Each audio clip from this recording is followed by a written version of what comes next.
के साथ साथ बच्चों को खतरनाक निमोनिया बुखार से बचाने के लिए और शिशु मृत्यु दर शून्य करने के लिए स्वास्थ्य विभाग ने नवजात देखभाल सप्ताह और बेबी केयर निमोनिया हंस कार्यक्रम लॉन्च किया है।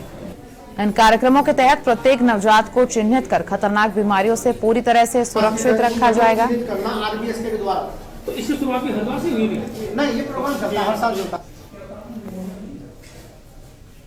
मेरा मेन मोटिव तो ये है कि क्योंकि इसके पहले मैं हैदराबाद में थी, अब यहाँ आई हूँ तो मैं चाह रही हूँ कि यहाँ पे एटलीस्ट सिग्निफिकेंट तौर से शिशु मृत्यु दर कम हो। और सबसे इम्पोर्टेंट उसमें यही है, एक तो निमोनिया, मैक्सिमम बच्चों को निमोनिया और लूज मोशन यानी गैस्ट्रोएंटेराइटिस, इन सब बच्चों से जो डेथ रेट होता है बच्चों का सबसे बड़ा यही कंट्रीब्यूशन होता है। और मॉडरेटली इलनेस है, मॉडरेट सीवियर इलनेस है, वहाँ पे एंटीबायोटिक कोर्स दे सकते हैं। इमीडिएटली डिलीवर्ड बच्चे जो रोए नहीं है उनको रिससिटेशन के लिए उनको ध्यान देते हैं। जो कम वजन वाले बच्चे हैं उनको वजन बढ़ाने के लिए कंगारू मदर केयर की फैसिलिटी है। ये न्यूबॉर्न केयर वीक चल रहा है। हमारे यहाँ डॉक्टर छवि पटेल 40 स्पेशलिस्ट है और हमारे यहाँ मैटरनिटी फैसिलिटीज 24 आवर्स हॉस्पिटल्स में हैं।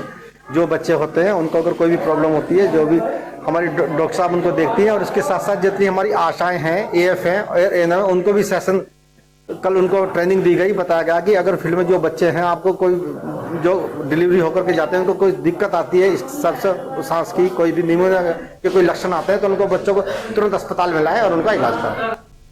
रुद्रप्रयाग जिले में घोरतिल कोटगी मोटर पुल और कोटगी में नर्सिंग कॉलेज को निर्माण कार्य शुरू कराने की मांग को लेकर आमरण अनशन पर बैठे अंदीप नेगी का स्वास्थ्य काफी बिगड़ गया है, जिस कारण ग्रामीण उन्हें लेकर जिला अस्पताल पहुंचे।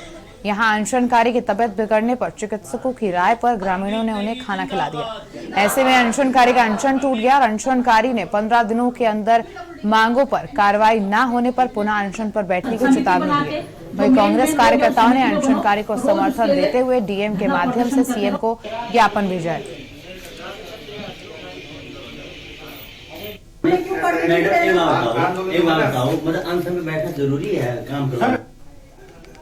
शर्म की बात है कि यहाँ का लोकल विधायक होने के बावजूद, क्योंकि जो जहाँ पे ये अनशन पे बैठे हैं, इसके सामने पे अगर लोग देखे, नजर दौड़ाए तो विधायक का घर पड़ता है। और विधायक को कोई चिंता नहीं है। 6 दिन से लड़का भूख हड़ताल में है, अंदीप नेगी, और यहाँ के लोग यहाँ पे बैठे हुए हैं, क्षेत्र की जनता बैठी हुई है। 6 दिन में उनको तुरंत आना चाहिए था। समस्या का समाधान के लिए इनको आश्वासन देते, बात करते जनता से। पहले तो उनको अपने 4.5 साल के कार्यकाल में वो पूरा करना चाहिए था। अगर नहीं कर पाए थे तो जनता के बीच में आते, इनकी समस्या का समाधान का आश्वासन देते, लेकिन उनको कोई दुख दर्द नहीं है जनता का। जो आंदोलन चल रहा है वो विगत कई सालों से इस क्षेत्र 5-6 जो ग्राम सभाएं उनकी मांग थी कि हमारा घुलतिर कोटगी मोटर मार्ग, और कांग्रेस सरकार में इसका वर्ल्ड बैंक से स्वीकृत भी हुआ। लेकिन बीच में जब इसमें जियोलॉजिस्ट ने विजिट किया, जियोलॉजिस्ट ने फेल किया, तो उसके बाद भारतीय जनता पार्टी की सरकार बनी और 4.5 साल हो गए। 4.5 क्या 4.25 साल होने जा रहे हैं। अब विधायक जी ही गुलतीर के रहने वाले हैं। विधायक जी अपने सामने अपने घर में एक पुल नहीं बना पा रहे हैं। सरकार तो देहरादून बैठती है, लेकिन पौड़ी जिले के श्रीनगर जल विद्युत परियोजना ने अचानक डैम से पानी छोड़ दिया, जिससे अलकनंदा नदी किनारे काम कर रहे पोकलैंड मशीन के ऑपरेटर और हेल्पर पानी के बहाव में फंस गए। देखते ही देखते दोनों डूबने लगे। तभी पुलिस देवदूत बनकर मौके पर पहुंची और दोनों का सकुशल रेस्क्यू कर बाहर निकाला। पुलिस के मुताबिक एक पोकलैंड मशीन एनआईटी के पास अलकनंदा के किनारे काम कर रही थी। तभी अचानक जीवीके ने डैम से पानी छोड़ दिया, जिससे नदी का जलस्तर तेजी से बढ़ गया। सूचना मिलते ही प्रभारी निरीक्षक हरिओम राज चौहान पुलिस टीम के साथ राहत और बचाव उपकरण लेकर घटनास्थल पर पहुंचे, जहां पर कड़ी मशक्कत के बाद चालक और हेल्पर को सकुशल नदी के बहाव से बाहर निकाला गया, जिससे उनकी जान बच पाई। और ये तस्वीरें आपको दिखा रहे हैं पौड़ी से, जहां जल विद्युत परियोजना के तहत डैम में पानी छोड़ा गया और पोकलैंड मशीन के ऑपरेटर और हेल्पर जो पानी का बहाव था उसमें फंस गए।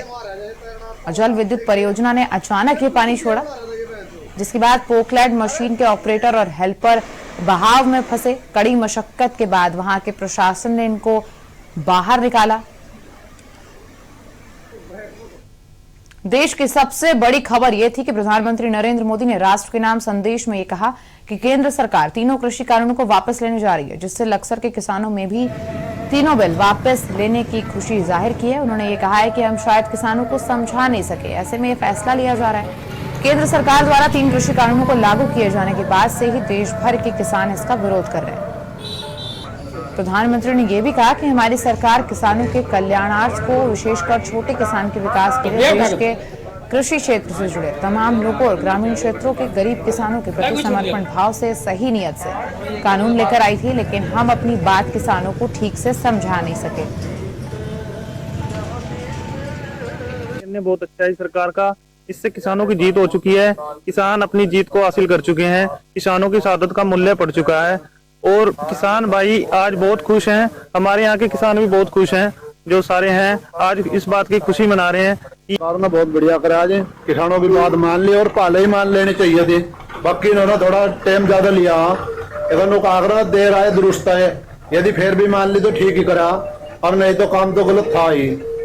मान्यवर, बड़ा ही सरकार का जो है फैसला जो आज आया है बहुत स्वागत योग्य है, और निश्चित रूप से इस फैसले के आने के बाद किसानों को भी लाभ होगा, जो हमारा व्यापारी वर्ग था उससे भी लाभ होगा, और एक मंडी के क्षेत्र में, कृषि मंडी के जो एक मजबूत स्ट्रक्चर होता था किसान और व्यापारियों के बीच में, जो ब्रिज का काम करता था।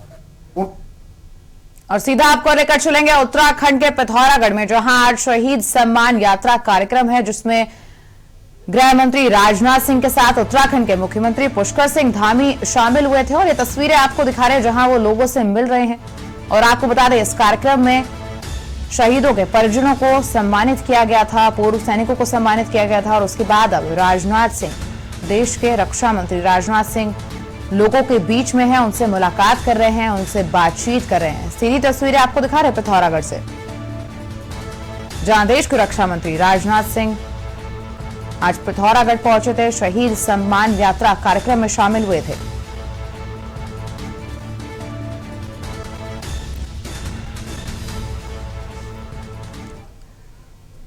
और यहां रुकेंगे एक छोटे से ब्रेक के लिए, फौरन हाजिर होंगे। आप देख रहे हैं के न्यूज, खबरों का सारथी।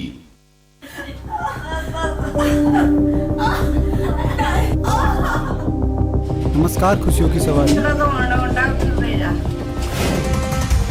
आपके लिए एक पिकअप है।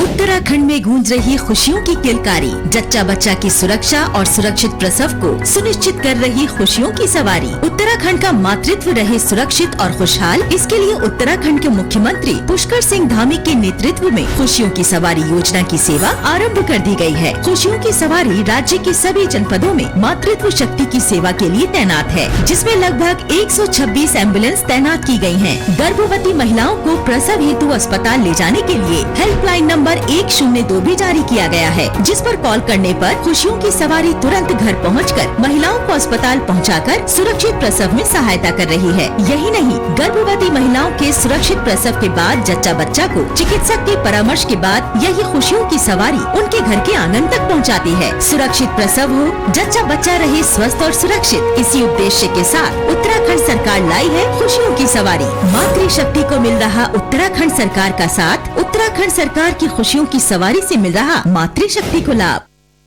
खुदी को आजमाया है तो ये अंदाज आया है, खुदी को आजमाया है तो ये अंदाज आया है।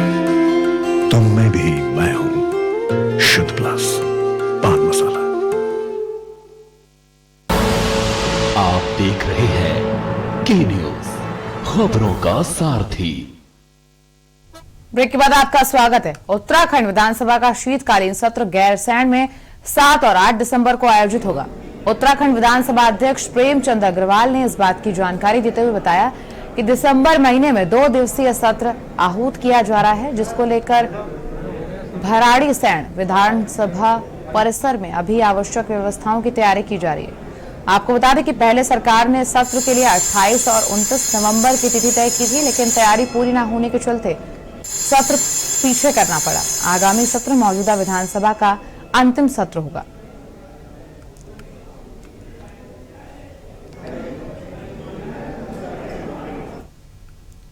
प्रधानमंत्री नरेंद्र मोदी द्वारा कृषि कानून को वापस लेने के फैसले को लेकर आम आदमी पार्टी ने अपनी खुशी का इजहार किया है। आप पार्टी ने जनपद पौड़ी के चौबट्टा खाल विधानसभा में आपके कार्यकर्ताओं द्वारा सतपुली में पटाखे फोड़कर और एक दूसरे को मिठाई बांटकर अपनी खुशी का इजहार किया।